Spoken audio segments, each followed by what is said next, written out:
My name is Alexander Sterling, and my father has been dead for 3 years, but he still speaks to me every single day. It started the morning after his funeral.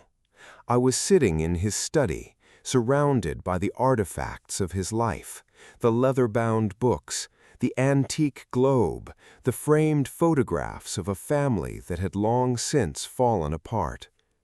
I was trying to process the grief, trying to understand how a man who had built a trillion-dollar empire could die so suddenly, so silently, so completely. And then I heard his voice.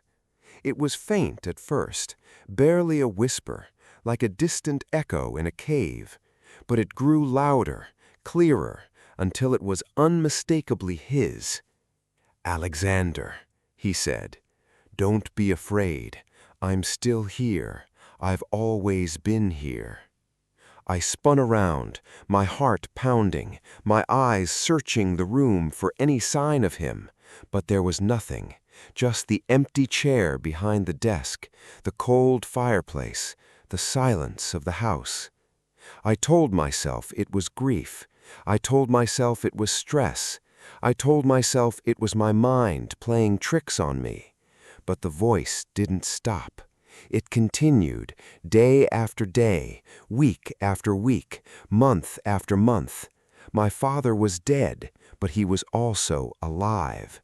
He was speaking to me, guiding me, warning me, and he was predicting the future. The first prediction came a week after the funeral. My father's voice told me that the company's stock would plummet by 15% within the next 48 hours. I dismissed it as nonsense, but when the numbers came in, they were exactly as he had predicted. The second prediction was even more precise. He told me that my brother, Marcus, would be arrested for embezzlement within the month. I laughed at the absurdity. Marcus was the golden child, the heir apparent, the one who could do no wrong. But 2 weeks later, the FBI raided his office. He was arrested, charged, and convicted. The third prediction was the most chilling of all.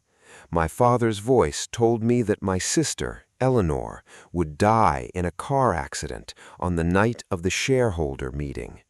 I tried to warn her. I begged her to stay home, but she didn't listen. She died exactly as he had said she would. I was terrified.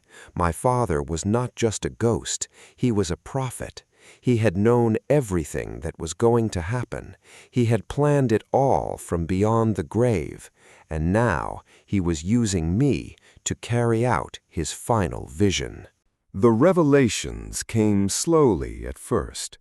My father had left behind a series of recordings, each one addressed to me, each one containing a piece of the puzzle. The recordings were hidden in the most unlikely places, inside the lining of his old briefcase, behind a loose brick in the fireplace, beneath the floorboards of the library. I found them one by one, each one a revelation, each one a command. "Alexander, you are not the heir," his voice said in one recording. "You are the instrument. You are the one who will complete my work. The empire must be destroyed. The family must be dismantled. The legacy must be erased. And you are the only one who can do it." I was stunned. My father had spent his entire life building the empire. He had sacrificed everything for it, his marriage, his health, his soul.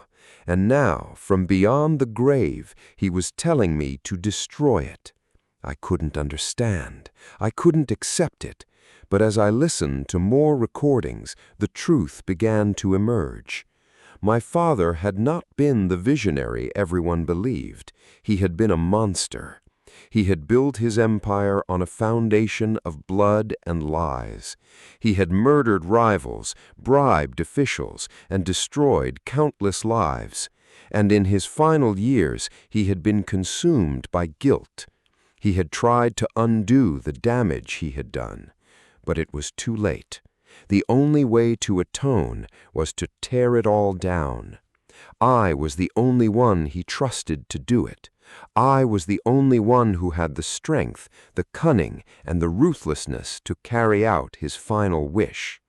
The recordings were not predictions, they were instructions, and I was the executor of his will. I began to follow my father's instructions.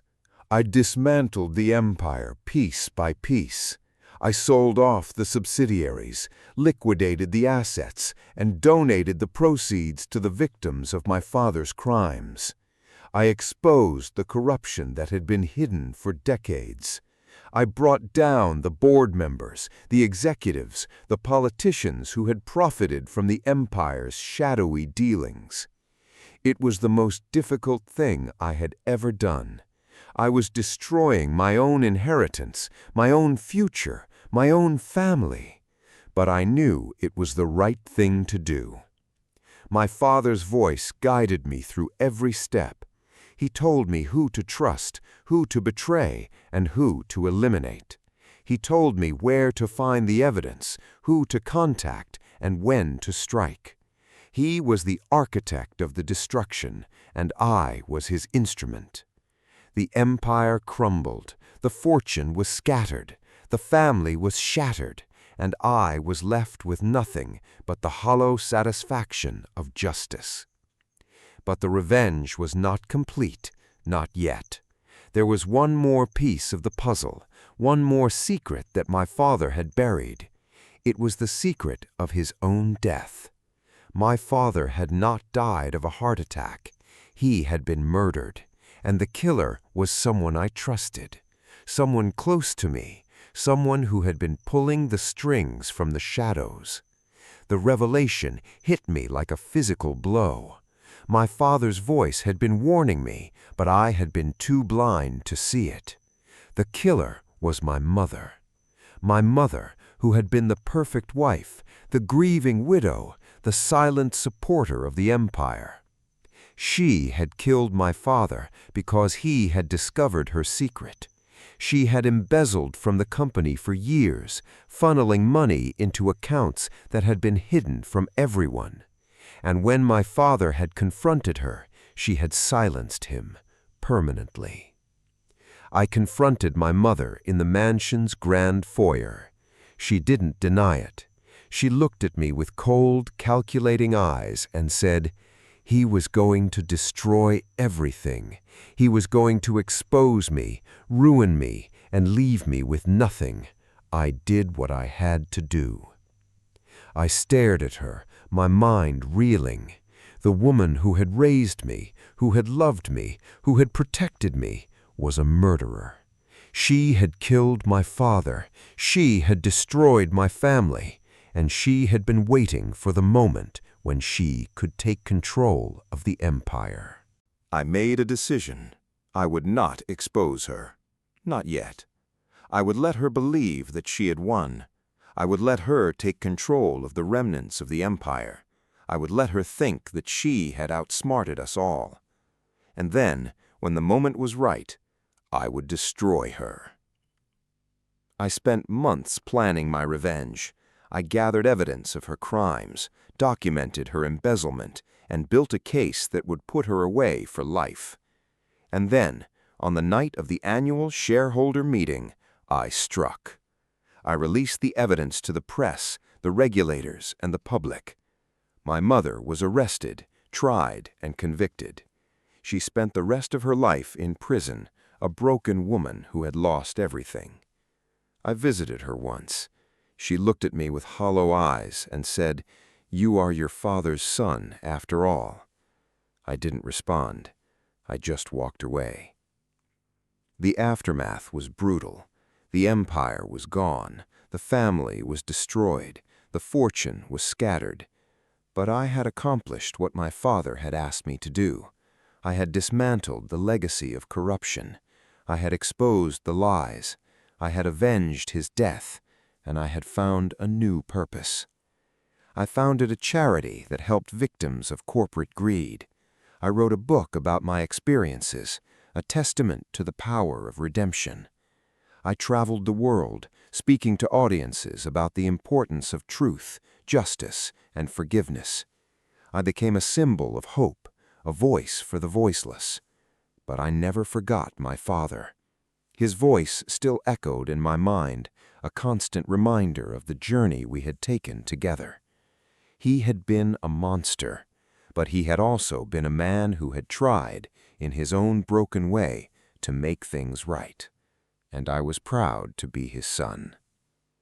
The final twist came years later when I discovered a hidden room in the mansion that my father had sealed.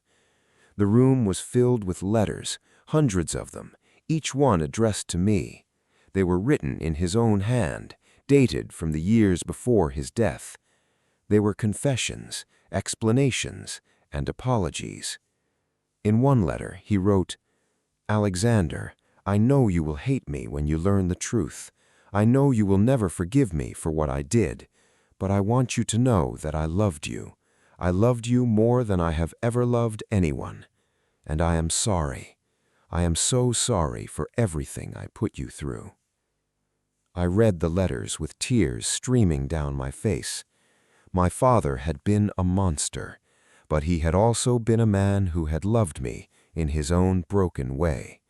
And I realized that the revenge was not about punishing the guilty, it was about healing the wounded. And in healing myself, I had healed him too. I never spoke of my father again. I never spoke of the recordings, the predictions, or the secrets. I let the past fade into the shadows where it belonged. But I never forgot, and I never stopped learning. The dead patriarch who still spoke had become a guide, a mentor, a beacon in the darkness of my life. And in his silence, I had found my voice, a voice that would never be silenced again. I spent the rest of my life trying to be the man my father had wanted me to be. Not a tyrant, not a monster, a leader, a healer, a force for good. I built a foundation that helped abandoned children find their way home. I funded research into the psychology of power, the nature of guilt, and the power of forgiveness. I became a mentor to young people who had been consumed by the same anger that had once consumed me. And in doing so, I finally found the peace that had eluded me for so long. The story of Alexander Sterling became a legend, a cautionary tale about the cost of secrets and the power of redemption. But for me, it was something simpler, a beginning I had never thought I deserved, and a future I would build with my own hands, one truth at a time. The empire was gone, the fortune was gone, the family was gone. But I was still here, and that, in the end, was the most powerful revenge of all. I died in my sleep at the age of 87, surrounded by the peace I had fought so hard to achieve. The recordings were destroyed, the letters were burned, the secrets were buried. But the legacy of redemption lived on.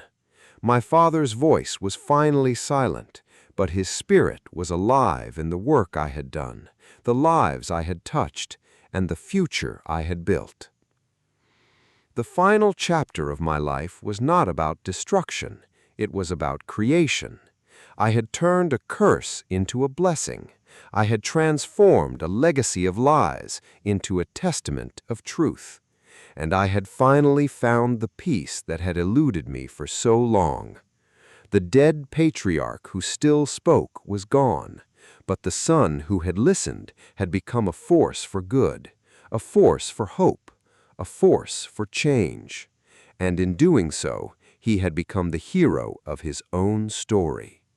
The revenge was complete, not because he had destroyed his enemies, because he had saved himself.